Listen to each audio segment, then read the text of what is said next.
betsaka ny miahay mikasika ny fanatotosana ny fividianana pentanàna sy mpanolotsaina izay nofaritana ho totosaina ny faharaiky amin'ny telopolo ny volana jolay ho avy izao. Nanomety tokosa nefa ny premier ministre lehibe ny gouvernement androany fa hatreto dia raikitra ny fividianana dia ho jerentsika ary ny sary mirakitra izay.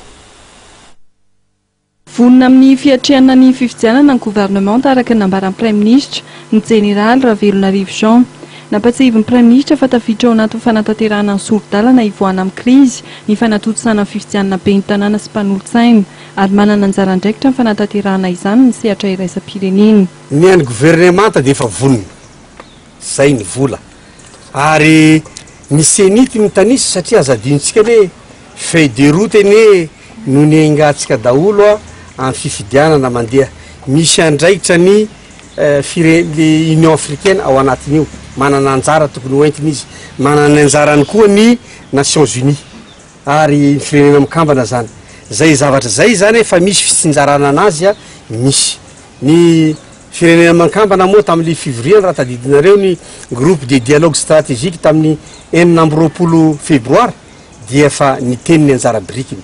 dia ny firenena ny Union africaine koa dia nilaza izy fa manana anjara izy zay ny antony ny sian'le février raha tadidinareo herinandro lasa vitsivitsy zay fa tiako no milaza fa hatreto dia raikitra ny fifidianana matoa mandatsaka candidature ny rehetrarehetra ary matoa napetraka koa ny préfet de région zay manana andraikitra sy adidy lehibe amin'izay fifidianana zay mikasika an'ireo candidat.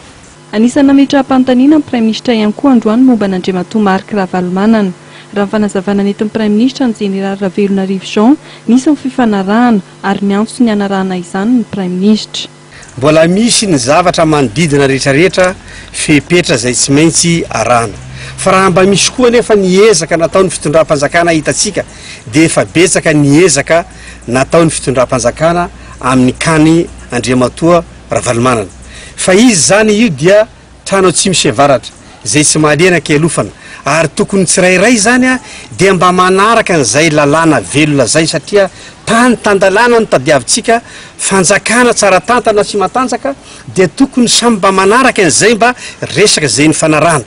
Ny Premier Ministre izay miantso ny fiarahametany rehetra ny fampandrosoana amin'ny firenena.